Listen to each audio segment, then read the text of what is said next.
ಶ್ರವಣದಿಂದನೇ ಎಲ್ಲವೂ ಕೈಗೂಡುವುದು. ಸಂಸಾರದ ನದಿಯ ಸೆಳವಿನಿಂದ ಪಾರಾಗಲು ಶ್ರವಣವೇ ಉಪಾಯವಿರುತ್ತದೆ. ಆ ಶ್ರವಣವು ಎಲ್ಲಾ ಪ್ರಯತ್ನಕ್ಕೆ ಆದ್ಯ ಕಾರಣವಾಗಿರುತ್ತದೆ. ಅಂದ್ರೆ ಈ ಪಾರಮಾರ್ಥ ವಿಚಾರವನ್ನ ನಾವು ಕೇಳೋದ್ರಿಂದ, ಕೇಳಿ ತಿಳ್ಕೊಳ್ಳೋದ್ರಿಂದ ನಮ್ಮೊಳಗಿರ್ತಕ್ಕಂಥ ಅಜ್ಞಾನವನ್ನ, ಅನುಮಾನವನ್ನ ಎಲ್ಲವನ್ನ ಕಡದಾಕಿ ಈ ಭವಸಾಗರವನ್ನ ದಾಟೋದಕ್ಕೆ ಶ್ರವಣವೇ ಶ್ರೇಷ್ಠವಾದ ಮಾರ್ಗ ಇರ್ತತಿ ಅನ್ನೋ ವಿಚಾರದವರೆಗೂ ನಿನ್ನೆವರೆಗೂ ನೋಡಿದ್ದೀರಪ್ಪಾಜಿ. ಈಗ ಮುಂದುವರೆದ ಭಾಗ ನುಡಿ 23-37. 9 ತರದ ಭಕ್ತಿ ಹೇಗಿರುವುದು, 4 ತರದ ಮುಕ್ತಿಯು ಲಕ್ಷಣವೇನು, ಸಹಜ ಸ್ಥಿತಿಯು ಹೇಗಿದೆ ಎಂಬುದೆಲ್ಲವೂ ಕೇಳಿದ ಹೊರತಾಗಿ ತಿಳಿಯಲಾರವು. ಕೇಳದಿದ್ದರೆ ಷಟ್ಕರ್ಮಗಳ ಆಚರಣೆ ಹೇಗೆಂಬುದಾಗಲಿ ಅಥವಾ ಪುರಶ್ಚರಣದ ರೀತಿಯಾಗಲಿ ವಿಧಿಗನುಸಾರವಾದ ಉಪಾಸನೆಯಾಗಲಿ ಯಾವುದು ತಿಳಿಯಲಿಕ್ಕೆ ಮಾರ್ಗವಿಲ್ಲ.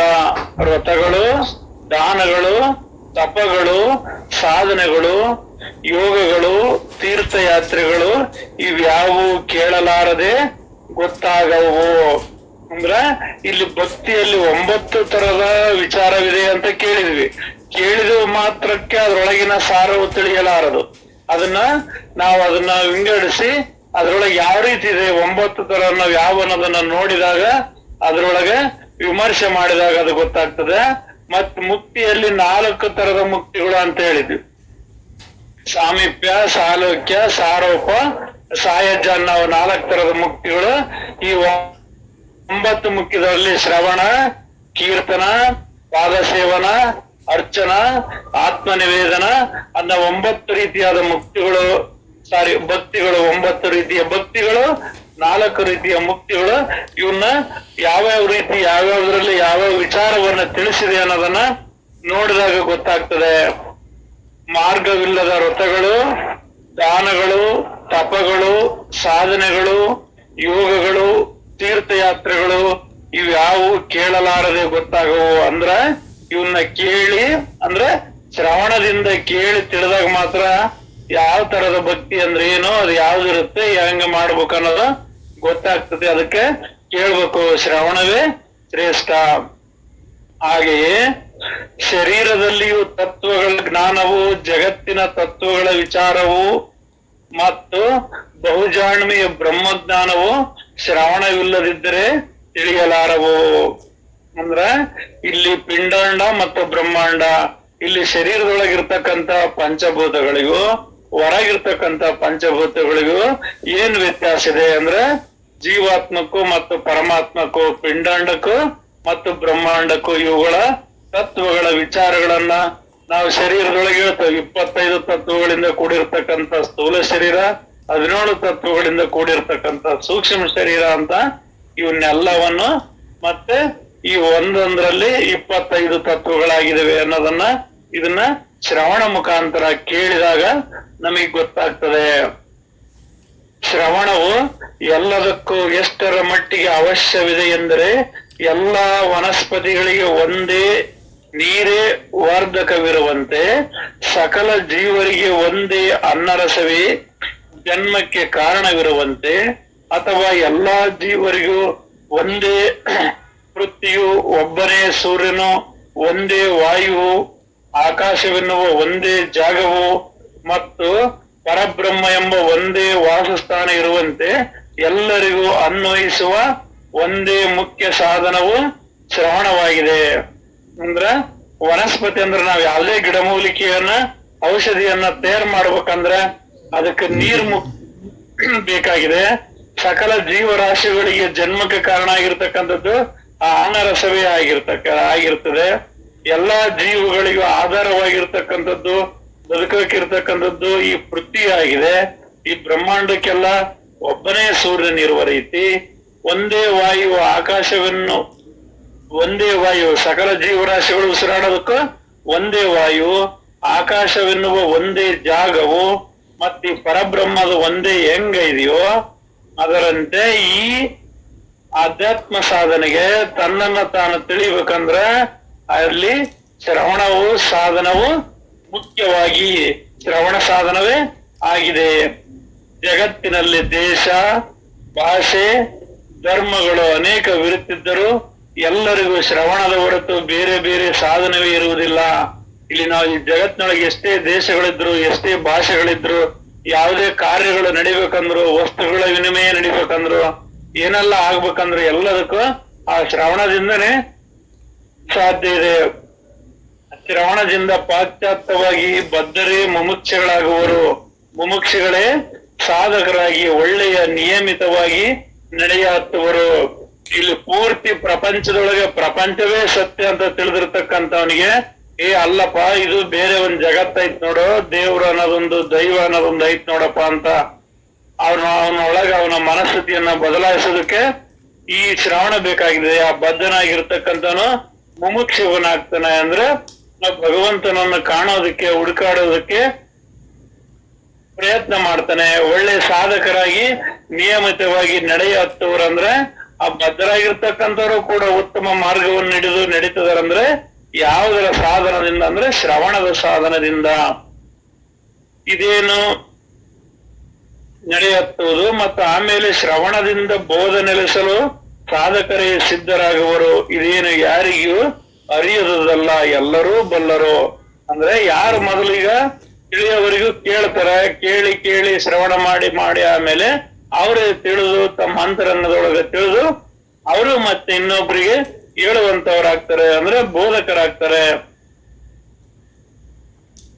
ಮೂಲತಃ ನೀಚ ಒಲೆ ಸ್ವಭಾವದವರೇ ಶ್ರವಣದಿಂದ ಪುಣ್ಯಶೀಲರಾಗುವರು. ಶ್ರವಣದ ಪ್ರತ್ಯಕ್ಷ ಫಲ ಹೀಗಿದೆ. ದುಷ್ಟ ಬುದ್ಧಿಯು ದುರಾತ್ಮನನ್ನು ಪುಣ್ಯಾತ್ಮನನ್ನಾಗಿ ಮಾಡುವ ಶ್ರವಣದ ಅಗಾಧ ಮಹಿಮೆಯನ್ನು ಹೇಳಲಿಕ್ಕೆ ಅಸಾಧ್ಯವು.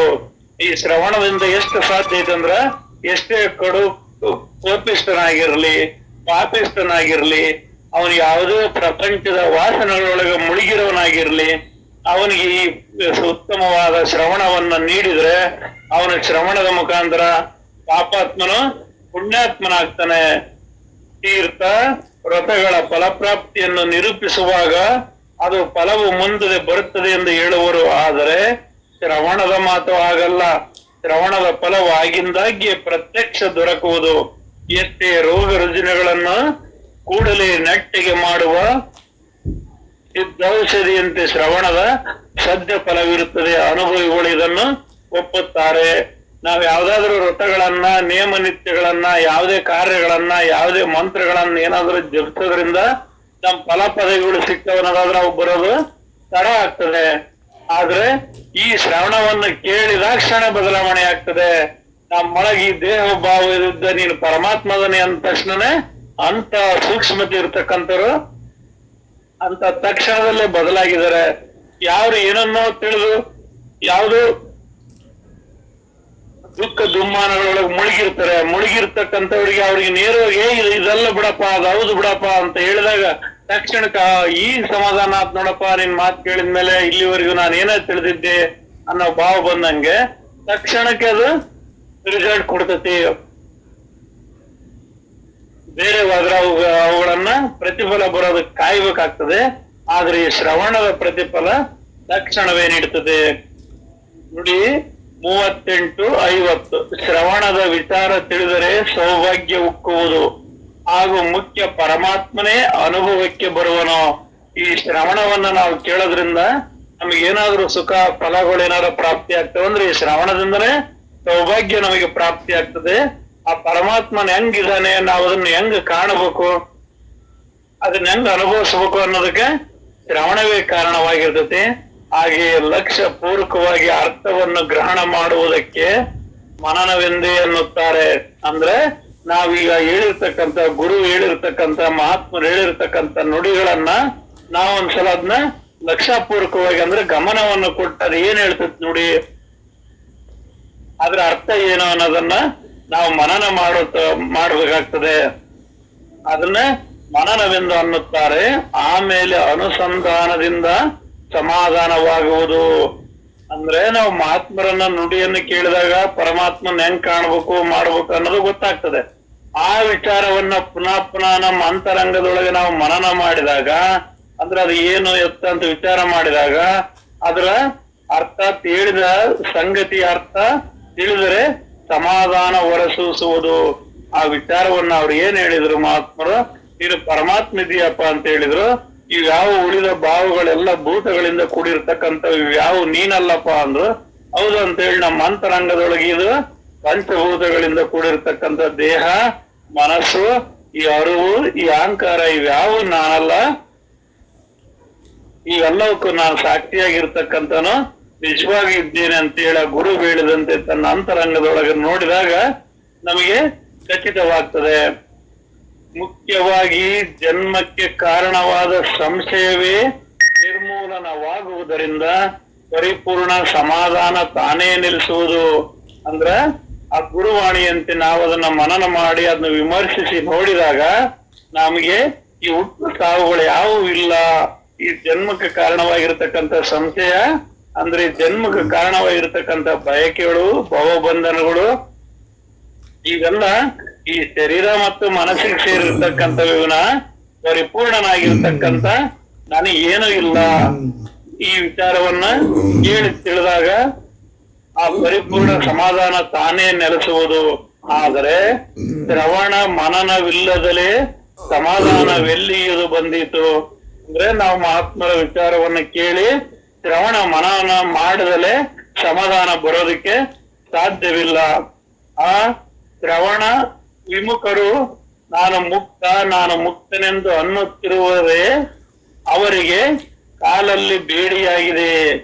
ಅಂದ್ರೆ ಯಾರು ಶ್ರವಣವನ್ನ ಮಾಡದೆ ಈ ಎಡಬಿಡದೆ ಈ ಪಾರಮಾರ್ಥ ವಿಚಾರವನ್ನ ಶ್ರವಣ ಮಾಡದೆ ಕೇಳದೆ ಇದನ್ನ ಅಂತರಂಗದೊಳಗೆ ಅನುಭವಿಸದೆ ಸುಮ್ನೆ ನಾವು ಬರೀ ವಿಚಾರಗಳನ್ನ ಬಾಯಿ ಮಾತಿನಿಂದ ಹೇಳಿಕೆಂತ ಹೋದ್ವಿ ಅಂದ್ರೆ ನಾನು ಮುಕ್ತ ಅಂತಿದ್ರೆ ಆ ಮುಕ್ತ ಅನ್ನೋ ಪದವೇ ನಮ್ಮ ಕಾಲಲ್ಲಿ ಬೇಡಿಯಾಗಿದೆ. ಒಟ್ಟಿಗೆ ಮುಮುಖ್ಯವಾಗಲಿ, ಸಾಧಕನಾಗಲಿ ಅಥವಾ ಸಿದ್ಧನೇ ಆಗಲಿ ಶ್ರವಣವಿಲ್ಲದಿದ್ದರೆ ಅಯೋಗ್ಯನೆನಿಸುವನು. ಇಲ್ಲಿ ಶ್ರವಣ ಅನ್ನೋದು ಎಲ್ಲಾ ಸ್ಥಿತಿಯವರಿಗೂ ಬೇಕು. ಬದ್ಧನಾಗಿರ್ಲಿ, ಮುಕ್ತನಾಗಿರ್ಲಿ ಅಥವಾ ಬದ್ಧನಾಗಿರ್ಲಿ, ಮುಮುಕ್ಷವಾಗಿರ್ಲಿ, ಸಾಧಕನಾಗಲಿ, ಸಿದ್ಧನೇ ಆಗಲಿ ಶ್ರವಣವಿಲ್ಲದಿದ್ದರೆ ಅಯೋಗ್ಯನೆನಿಸುವುದು. ಅಂದ್ರೆ ಇಲ್ಲಿ ಎಲ್ಲಾ ಸ್ಥಿತಿಯೊಳಗೂ ಶ್ರವಣ ಬೇಕು. ಬದ್ಧನ ಶ್ರವಣ ಮಾಡಿದನಂದ್ರ ಮುಮುಕ್ಷವಾಗಕ್ ಬರ್ತತಿ, ಮುಮುಕ್ಷ ಶ್ರವಣ ಮಾಡಿದನಂದ್ರ ಸಾಧಕನಾಗಕ್ ಬರ್ತತಿ, ಸಾಧಕನ ಶ್ರವಣ ಮಾಡಿದನಂದ್ರ ತನ್ನ ಪೂರ್ಣ ಸ್ವರೂಪವನ್ನ ತಿಳಿಯೋದಕ್ ಸಾಧ್ಯವಾಗ್ತದೆ, ತನ್ನ ಮೂಲ ಸ್ವರೂಪವನ್ನ ತಿಳಿಯೋದಕ್ ಸಾಧ್ಯ ಆಗ್ತದೆ. ಪ್ರತಿಯೊಬ್ಬರು ಅವರವರ ಹಂತಕ್ಕೆ, ಅವರ ಅಂತರಂಗದೊಳಗಿನ ಸ್ಥಿತಿಗೆ ಅನುಗುಣವಾಗಿ ಎಲ್ಲರೂ ಶ್ರವಣವನ್ನ ಮಾಡಲೇಬೇಕು. ಶ್ರವಣ ಮನನದಿಂದಲೇ ಮನಸ್ಸಿನ ಸ್ಥಿತಿಯು ಶುದ್ಧ ಉಳಿಯುವುದು. ಇಲ್ಲಾಂದ್ರೆ ಈ ಮನಸ್ಸಿಗೆ ನಾವು ಶ್ರವಣದ ವಿಚಾರವನ್ನು ಹತ್ತಿರಿಲ್ಲ ಅಂದ್ರೆ ಇದು ಎಲ್ಲೆಲ್ಲೋ ಹೋಗಿ ಇದು ಮಲಿನ ಆಗಿಬಿಡ್ತದೆ ಮನ. ಆದ್ರಿಂದ ಇದಕ್ಕೆ ಶ್ರವಣವನ್ನು ಹಚ್ಚಬೇಕು. ಎಲ್ಲಿ ನಿತ್ಯ ಶ್ರವಣವಿರುವುದಿಲ್ಲವೋ ಅದು ವಿಪರೀತ ಲಕ್ಷಣವೆಂದು ತಿಳಿಯಿರಿ. ಸಾಧಕನು ಅಲ್ಲಿ ಒಂದು ಕ್ಷಣ ಹೊತ್ತಾದರೂ ನಿಲ್ಲಬಾರದು. ಇಲ್ಲಿ ಶ್ರವಣವಿಲ್ಲದಿರ್ಲಿಲ್ಲ ಅಂದ್ರೆ ಅದು ವಿಪರೀತ ಲಕ್ಷಣ. ಯಾಕಂದ್ರೆ ಎಡಗುಡದೆ ಆ ಪರಬ್ರಹ್ಮನ ವಿಚಾರವನ್ನು ಕೇಳ್ತಾ ಇದ್ದಾಗ ಮನ ಪ್ರಪಂಚದ ವಿಷಯ ವಾಸನೆಗಳ ಕಡೆಗೆ ಹೋಗೋದಿಲ್ಲ. ನಾವ್ ಎಡಬಿಡದೆ ಶ್ರವಣದೊಳಗಿದ್ರೆ ಹೊರಗಿನ ವಿಷಯ ವಾಸನೆಗಳು ನಮ್ಮ ಹತ್ರಕ್ಕೆ ಬರಲ್ಲ. ಯಾವಾಗ ಶ್ರವಣ ನಿಲ್ತದೋ, ಯಾವಾಗ ಈ ಸತ್ಸಂಗದ ವಿಚಾರ ವಿಮರ್ಶೆ ಶ್ರವಣ ನಿಲ್ತದೋ ಅವಾಗ ಈ ಹೊರಗಿನ ವಿಚಾರಗಳು ಬಂದು ಬಿಡ್ತಾವ. ಆದ್ರಿಂದ ಇದು ಒಂಥರ ಅಂತರಂಗದೊಳಗ ಜ್ಞಾನಾಗ್ನಿ ಇದ್ದಂಗೆ. ಎಡಬಿಡದ ಶ್ರವಣದ ಜ್ಞಾನಾಗ್ನಿಯನ್ನು ಹಚ್ಚಿದಾಗ ಯಾವುದೇ ವಿಷಯ ವಾಸನೆಗಳು ನಮಗೆ ಸೋಕೋದಿಲ್ಲ. ಈ ಜ್ಞಾನಾಗ್ನಿ ನೊಂದು ತಂದ್ರೆ ಸಾಕು, ಎಲ್ಲ ವಿಷಯ ವಾಸನೆಗಳು ನಮಗೆ ಬರ್ತಾವ. ಆದ್ರಿಂದ ಎಲ್ಲಾ ವಯೋಮಿತಿಯವರಿಗೂ ಎಲ್ಲರಿಗೂ ಕೂಡ ಇದು ಶ್ರವಣ ಅನಿವಾರ್ಯ. ಸಾಧಕನ ಅಲ್ಲಿ ಒಂದು ಕ್ಷಣ ಹೊತ್ತಾದರೂ ನಿಲ್ಲಬಾರದು. ಅಂದ್ರ ಯಾರು ಶ್ರವಣ ಮಾಡಲ್ಲೋ ಅಲ್ಲಿ ನಿಜವಾದ ಸಾಧಕನ ಇರಲೇಬಾರದು ಅಂತ ಹೇಳಿದ್ರು. ಶ್ರವಣದ ಲಾಭವಿಲ್ಲದಲ್ಲಿ ಎಲ್ಲಿಯೂ ಪಾರಮಾರ್ಥರಿ. ಶ್ರವಣವಿಲ್ಲದಿದ್ದರೆ ಹಿಂದೆ ಮಾಡಿದ ಸಾಧನೆಗಳು ಸಹ ನಿರಾರ್ಥಕವಾಗುವವು. ಅದಕ್ಕಾಗಿ ಶ್ರವಣ ಮಾಡಬೇಕು. ಶ್ರವಣಾನುಸಂಧಾನದ ಮಹತ್ವ ಅರಿತು ಅದರ ನಿತ್ಯ ನೇಮದಿಂದ ಸಂಸಾರ ಸಮುದ್ರವನ್ನು ದಾಟಿ ಹೋಗಬೇಕು. ಯಾಕಂದ್ರ ಇಲ್ಲಿ ಶ್ರವಣವಿಲ್ಲ ಅಂದ್ರೆ ನಾವ್ ಹಿಂದೆ ಎಷ್ಟೇ ಸಾಧನೆ ಮಾಡಿದ್ರು ಕೂಡ, ಯಾವುದೇ ಹಂತಕ್ ಬಂದಿದ್ರು ಕೂಡ ನಾವ್ ಅಲ್ಲಿಗೆ ನಿಲ್ಸಿದ್ವಿ ಅಂದ್ರೆ ಅಲ್ಲಿಗೆ ಕೆಟ್ಟೋಗ್ಬಿಡ್ತೈತೆ. ಈಗ ನಾವ್ ಯಾವ್ದಾದ್ರು ಒಂದು ಅಡಿಗೆ ಮಾಡ್ಬೇಕಂತ ಹೊಂಟಿರ್ತೇವೆ, ಅದು ಪೂರ್ಣ ಬೇಯವರೆಗೂ, ಪೂರ್ಣ ಆಗೋವರೆಗೆ ಅದಕ್ಕೆ ಅಗ್ನಿಯನ್ನ, ಶಾಖವನ್ನ ಕೊಡ್ಲೇಬೇಕಾಗ್ತದೆ.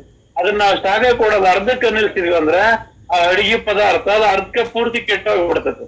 ಅದರಂತೆ ಇಲ್ಲಿ ಸಾಧಕರಾಗಿರ್ತಕ್ಕಂಥವ್ರು ಆತ್ಮರಾಗಿದ್ರು ಕೂಡ ತನ್ನ ಮೂಲ ಸ್ವರೂಪವನ್ನ ತಾನು ಯಾರ ಅಂತ ಗೊತ್ತಿದ್ರು ಕೂಡ ಈ ಪಾರಮಾರ್ಥದ ವಿಚಾರಗಳ ಶ್ರವಣ ಅನ್ನೋದಿರ್ಲೇಬೇಕು.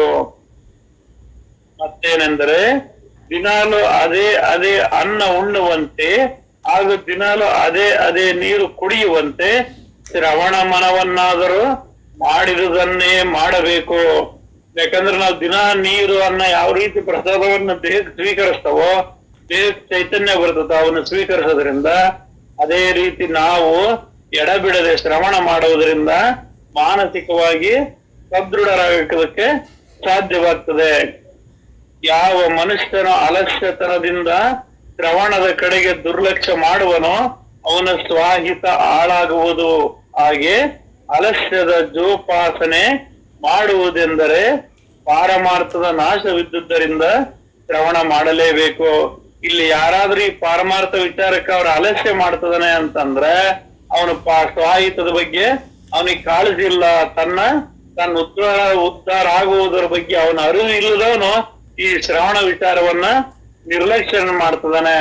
ಆದ್ರಿಂದ ಅದನ್ನ ಅಲಕ್ಷ್ಯ ಮಾಡ್ತಾನೆ. ಈ ಅಲಕ್ಷ್ಯ ಮಾಡೋದ್ರಿಂದ ಈ ಪಾರಮಾರ್ಥದ ನಾಶವಾಗ್ತದೆ. ಶ್ರವಣವನ್ನ ಮಾಡಲೇಬೇಕಾಗ್ತದೆ.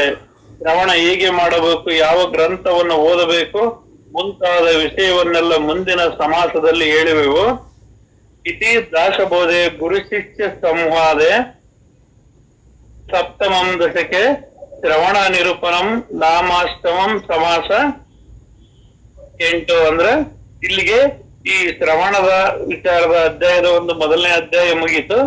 ಈ ಇನ್ನೊಂದು ಅಧ್ಯಾಯ ದಶಕ 7 ಸಮಾಸ 9 ಶ್ರವಣ ನಿರೂಪಣೆ ನುಡಿ 60 ಗುರುಭ್ಯೋ ನಮಃ ನುಡಿ 1:18. ಇನ್ನು ಹೇಗೆ ಶ್ರವಣ ಮಾಡಬೇಕೆಂಬುದನ್ನಾದರೂ ಎಲ್ಲವೂ ಹೇಳುವೆವು. ಸ್ತೋತ್ರಗಳ ಏಕಚಿತ್ತದಿಂದ ಗಮನ ಕೊಡಬೇಕು. ಕೆಲವರು ನಿರೂಪಣೆಯ ರೀತಿ ಹೀಗಿರುವುದಲ್ಲ, ಅವರ ಪ್ರವಚನ ಕಿವಿಯಲ್ಲಿ ಬಿದ್ದರೆ ತನ್ನ ಆದಷ್ಟು ಸಮಾಧಾನವು ಭಂಗವಾಗುವುದು ಹಾಗೂ ಮಾಡಿದಷ್ಟು ನಿಶ್ಚಯವು ಒಮ್ಮೆಲೆ ಮುರಿದು ಹೋಗುವುದು. ಸಾಧಕರ ನಿಶ್ಚಯದ ಹೆಸರಿನಿಂದ ಪೂಜೆಯಿದ್ದ ಬರೀ ಆಡಂಬರದ ಅಂತ ಪ್ರವಚನಗಳನ್ನು ಕೇಳತಕ್ಕದ್ದಲ್ಲ. ಇಲ್ಲಿ ಯಾವುದನ್ನ ಕೇಳಬಾರ್ದಂದ್ರ ಈ ಮೂಲ ಆತ್ಮ ಸ್ವರೂಪವನ್ನ ಹೊರತುಪಡಿಸಿ ಅದು ಹಿಂಗಿದೆ, ಅದು ಹಂಗಾಗಬೇಕಾಯ್ತು, ಇದು ಹಿಂಗಾಗಬೇಕು, ಇದು ತಪ್ಪು, ಇದು ಸರಿ ಅಂತ ಏನೆಲ್ಲ ಈ ಆತ್ಮನನ್ನ ಹೊರತುಪಡಿಸಿ ಹೇಳ್ತಾರಲ್ಲ, ಇಂಥವ್ನ ಯಾವ್ಯಾವನು ಕೇಳಲೇಬಾರದು. ಕೇಳಿದ್ರೆ ಯಾವ್ದನ್ನ ಕೇಳ್ಬೇಕಂದ್ರ ತನ್ನ ಮೂಲ ಸ್ವರೂಪವನ್ನ ಅಷ್ಟೇ ಕೇಳ್ಬೇಕು, ಆತ್ಮದ ವಿಚಾರವನ್ನ ಅಷ್ಟೇ ಕೇಳ್ಬೇಕು. ಅದು ನಿಜವಾದ ಶ್ರವಣ. ಯಾರು ತನ್ನ ಮೂಲ ಆತ್ಮ ಸ್ವರೂಪದ ವಿಚಾರವನ್ನು ಕೇಳುವುದಿಲ್ಲವೋ ಅವನು ಕಿವುಡನಿದ್ದಂತೆ. ಯಾರು ಆತ್ಮದ ವಿಚಾರವನ್ನೇ ಮಾತನಾಡುವುದಿಲ್ಲವೋ ಅವನು ಮೂಕನಿದ್ದಂತೆ. ಯಾರು ಎಲ್ಲವೂ ಪರಬ್ರಹ್ಮ ಸ್ವರೂಪವೆಂದು ನೋಡಲಾಗುವುದಿಲ್ಲವೋ ಅವನು ಕುರುಡನಿದ್ದಂತೆ ಅಂತ ಹೇಳ್ತತಿ. ಇಲ್ಲಿ ಕೂಡ ಯಾವಾಗ್ಲೂ ಪರಬ್ರಹ್ಮ ಸ್ವರೂಪದ ವಿಚಾರವನ್ನ, ತನ್ನ ಮೂಲ ಸ್ವರೂಪ ವಿಚಾರವನ್ನೇ ಕೇಳಬೇಕು. ಅದರಂತೆ ಒಂದು ಗ್ರಂಥವು ಪ್ರತಿಪಾದಿಸುವುದನ್ನು ಮತ್ತೊಂದು ಗ್ರಂಥವು ಅಲ್ಲಗಳೆಯುವುದು. ಆ ಗ್ರಂಥಗಳ ಖಂಡನ ಮಂಡನದ ಗೊಂದಲದಲ್ಲಿ ಓದುವವನಿಗೆ ಕಡೆ ತನಕ ಸಂಶಯವೇ ಬೆಳೆಯುವುದು. ಯಾಕಂದ್ರೆ ಇಲ್ಲಿ ಗ್ರಂಥಗಳು ಒಂದೊಂದ್ರಾಗ ಒಂದೊಂದ್ ರೀತಿ ಹೇಳಿದಾರಂದ್ರ ಅವ್ನಿಗೆ ಹೇಳನ್ಗೆ ಗೊಂದಲ ಆಗಿಬಿಡ್ತೈತಿ. ಮಾಲಿಂಗರಂಗರು ಹಿಂಗ್ ಹೇಳಿದಾರ ಅಂತಂದ್ಮೇಲೆ ಶಿವಾನಂದಪ್ಪ ಅವ್ರು ಹಿಂಗ್ ಹೇಳಿದಾರ, ನಿಜಗುಣ ಶಿವಗಳು ಹಿಂಗ್ ಹೇಳಿದಾರಂತ ಅವ್ನು ಹೇಳನೆ ಗೊಂದಲ ಮಾಡ್ಕೊಂತಾನೆ. ಅದು ಹೆಂಗರ ಇರ್ಲಿ ಏನಾರ ಇರ್ಲಿ ಅದು ಪೂರ್ಣ ಸ್ವರೂಪಕ್ಕೆ ಬರಬೇಕು, ಅದನ್ನ ತಗೋಬೇಕು. ಅದೇ ಪರಿಪೂರ್ಣವಾದ ಶ್ರವಣ. ಇಂಥ ಗ್ರಂಥಗಳನ್ನ ಓದತಕ್ಕದ್ದಲ್ಲ. ಅಂದ್ರೆ ಇನ್ನು ತಿನ್ನುವಾಗೈತಿ, ಅದು ಪರಮಾರ್ಥವನ್ನ ಬಿಟ್ಟು ಪರಬ್ರಹ್ಮವನ್ನು ಬಿಟ್ಟು ಏನೋ ಹೇಳಕ್ ಬರ್ತೈತಿ ಅಂದ್ರ ಅಂತ ಅವು ಓದತಕ್ಕದ್ದೆಲ್ಲ, ಓದಕ ಅರ್ಹತೆ ಇಲ್ದವು. ಆದ್ರೆ ಸಾಧಕನ ತನ್ನ ಸಂಸ್ಥೆಗಳ ಕಡಿದು ಅನುಮಾನ ನಿರಾಸನೆಯಾಗುವ ಅದ್ವೈತ ಗ್ರಂಥಗಳ ಶ್ರವಣ ಮಾಡಬೇಕು. ನಿಜವಾದ ಮೋಕ್ಷಾಪೇಕ್ಷೆಯು ಬರೀ ಚರ್ಚೆಯನ್ನೇ ಬಿಟ್ಟುಕೊಟ್ಟು ಪಾರಮಾರ್ಥದ ದಾರಿಯನ್ನ ಹಿಡಿಯುವನು. ಆಗ ಅವನಿಗೆ ಪಾರಮಾರ್ಥದ ಮಾರ್ಗದರ್ಶಕವಾದ ಅದ್ವೈತ ಗ್ರಂಥದಲ್ಲಿ ಪ್ರೀತಿ ಯುಧಿಸಿರುವುದು. ಸಾರಾಂಶ: ಇಹ ತ್ಯಜಿಸಿ ಪರವನ್ನು ಸಾಧಿಸಿಕೊಳ್ಳುತ್ತಿರುವ ಸಾಧಕನು ಅದ್ವೈತ ಶಾಸ್ತ್ರದಲ್ಲಿ ಲಕ್ಷ್ಯ ಹಚ್ಚಬೇಕು. ಅಂದ್ರೆ ಇಲ್ಲಿ ಶ್ರವಣವನ್ನ ಯಾವ್ದು ಮಾಡ್ಬೇಕಂದ್ರ ದ್ವೈತ ಭಾವವನ್ನ ಜೀವ ಬೇರೆ ಪರಮಾತ್ಮ ಬೇರೆ ಅಂತವ ಹೇಳುವಂತ ಗ್ರಂಥಗಳನ್ನ ಅಧ್ಯಯನ ಮಾಡಬಾರ್ದು, ಅಂತವನ್ನ ನೋಡಬಾರ್ದು. ಯಾವ ಪೂರ್ಣ ನಮ್ಮ ಎಲ್ಲ ದುಃಖ ದುಮ್ಮಾನಗಳನ್ನ ನೀಗಿ ನೀನು ಸಾಕ್ಷಾತ್ ಪರಬ್ರಹ್ಮ ಸ್ವರೂಪನೇ ನೀನು ಅದಿಯಪ್ಪ ಅಂತ ಹೇಳುವಂತ ಗ್ರಂಥಗಳನ್ನೇ ಅಧ್ಯಯನ ಮಾಡ್ಬೇಕು, ಅಂತವನ್ನೇ ಕೇಳ್ಬೇಕು ಅಂತ ಇಲ್ಲಿ ಶ್ರವಣ ನಿರೂಪಣದಲ್ಲಿ ಹೇಳ್ತದೆ. ನಿಮ್ಮೆಲ್ಲರ ಪಾದಗಳಿಗೆ ವಂದಿಸುತ್ತಾ ಇಲ್ಲಿಗೆ ಈ ನುಡಿಯನ್ನ ಮುಕ್ತಾಯ ಮಾಡ್ತಿದ್ದೇನೆ. ಶರಣು ಶರಣು.